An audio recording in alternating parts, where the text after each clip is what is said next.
दोस्तों, how are you. आप लोग सब कैसे हैं? मुझे उम्मीद है कि आप सब ठीक होंगे, है ना। तो आज का हमारा टॉपिक क्या है? जीव द्रव्य। क्या है? जीव द्रव्य। तो जीव द्रव्य क्या है? जैसे देखिए, ये मान लीजिए कि हमारी कोशिका है। क्या है? ये कोशिका हो गई। ये क्या है? कोशिका है ना। इसमें क्या क्या पाया जाता है? इसमें माइक्रोकांड्रिया, है ना। तो माइक्रोकांड्रिया, गाल्जी बॉडी, है ना, विट्रोल्स, सेंट्रोसोम, है ना, और एंडोप्लाज्मिक रेटिकुलम, और राइबोसोम, लाइसोसोम, है ना। और बीच में क्या पाया जाता है? केंद्रक। बीच में क्या होता है? केंद्रक होता है। जैसे यहाँ पे रुक जाइए, विट्रोल्स यहाँ पे है ना। ये यहाँ पे विट्रोल्स हो गया, ठीक। और यहाँ पे क्या हो गया? सेंट्रोसोम हो गया, है ना। ये इस तरीके के कोशिकांग पाए जाते हैं कोशिका के अंदर। इनके अंदर क्या भरा होता है? पानी, द्रव्य भरा होता है। इस तरीके से इसमें सभी में द्रव्य भरा होता है। कोशिका में क्या भरा होता है? द्रव्य भरा होता है, इस तरीके से, है ना।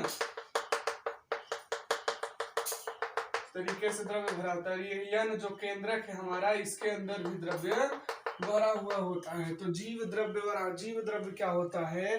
तो जो ये कोशिका द्रव्य है, तो कोशिका द्रव्य, है ना, कोशिका द्रव्य और केंद्रक द्रव्य, कोशिका द्रव्य और केंद्रक द्रव्य, और केंद्रक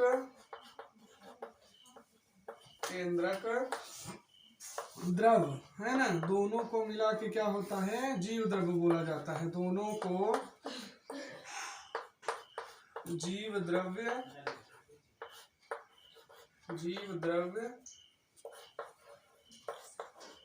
कहते हैं।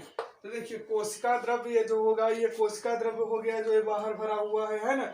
और जो केंद्र की अंदर भरा हुआ है, ये क्या हो गया? ये केंद्रक द्रव्य हो गया, है ना। ये कोशिका द्रव्य हो गया, ये केंद्रक द्रव्य हो गया, ठीक है ना।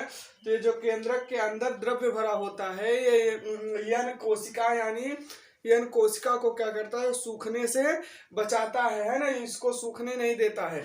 और ये जो बाहर जो ये कोशिका द्रव्य भरे होते हैं, तो ये क्या करते हैं? कोशिका को आपस में लड़ने से बचाते हैं। कोशिकाओं को आपस में लड़ने नहीं देते हैं। अगर ये द्रव्य नहीं रहेगा तो ये बताइए, जैसे लाइसोसोम, इसे आत्महत्या की थैली भी बोला जाता है। और ये आपस में टकरा के कहीं लाइसोसोम फूट गया तो पूरी कोशिका को जला देगा। पूरी कोशिका को जला देगा तो पूरी कोशिका ही जल के खत्म हो जाएगी। इसीलिए इसे आत्महत्या की थैली भी बोला जाता है ना। तो इसीलिए इसके अंदर क्या होता है? कोशिका द्रव्य भरा होता है, जिसके कारण कि ये कोशिकांग जो है तो आपस में ना टकराएं। और जो आपस में नहीं टकराएंगे तभी ये बचे हुए रहेंगे। यदि आपस में टकरा गए और कहीं गलती से लाइसोसोम फूट गया, है ना, ये फट गया, तो ये क्या होता है कि अगर ये फट जाता है तो ये सारी कोशिकाएं जितनी जिसमें कोशिकांग हैं, कोशिका के अंदर जितने कोशिकांग हैं, ये सभी क्या होते हैं? जल के खत्म हो जाते हैं। पूरी कोशिका को जला के भस्म कर देता है ना, जला के राख कर देता है। जिसे इसलिए क्या आत्महत्या की थैली भी बोला जाता है। लाइसोसोम को आत्महत्या की थैली भी बोला जाता है। और जो यन केंद्रक जो ये हमारा है, यन जो हमारा ये केंद्रक है, ये क्या करता है? ये सभी जो कोशिकांग हैं, इन सभी को क्या करता है? कंट्रोल करता है। क्या करता है? कंट्रोल करता है। इन सभी कोशिकांगों को कंट्रोल करता है। कौन कंट्रोल करता है? तो यन केंद्रक ही कोशिका के अंगों को कंट्रोल करता है ना। उसी के मुताबिक ये सारे अपने अपना कार्य को करते हैं, है ना।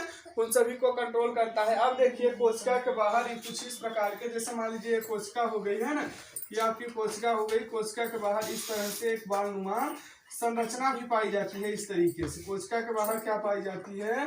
ये बालनुमा संरचना इस तरीके से पाई जाती है। तो यही क्या होता है? ऐसे चक्के की तरह ये ऐसे ऐसे घूमती हुई चली जाती है। नीचे आता है, फिर ये ऊपर जाता है, ऐसे गोल गोल इस तरीके से घूमती हुई कोशिका एक स्थान से दूसरे स्थान तक ऐसे ऐसे जाती है ना। इस बालनुमा संरचना से ही ये क्या करती है? मूव करती है, यानी एक स्थान से दूसरे स्थान तक जाती है। तो देखिए, केंद्रक द्रव्य हो गया, ये कोशिका द्रव्य हो गया। इन दोनों को मिला के क्या बन जाता है?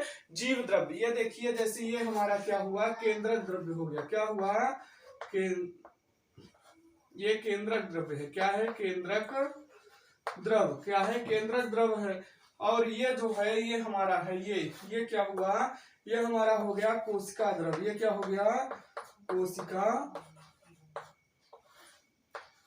कोशिका द्रव हो गया, ठीक है ना। ये केंद्रक द्रव हो गया, ये कोशिका द्रव हो गया, है ना। केंद्रक द्रव हो गया, कोशिका द्रव हो गया। इन दोनों को मिला के ये पूरा जितना द्रव, इसमें सब कुछ जितना द्रव भरा हुआ है उसको क्या बोलते हैं? जीव द्रव। क्या बोलते हैं? जीव द्रव बोलते हैं। क्या बोलते हैं? जीव द्रव बोलते हैं दोस्तों। ये देखिए, केंद्रक द्रव हो गया, कोशिका द्रव हो गया, जीव द्रव हो गया।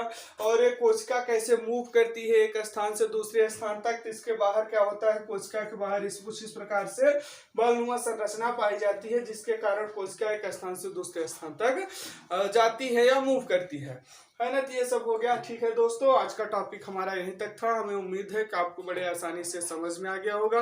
यदि हमारा वीडियो पसंद आए तो इसे लाइक शेयर सब्सक्राइब करें दोस्तों।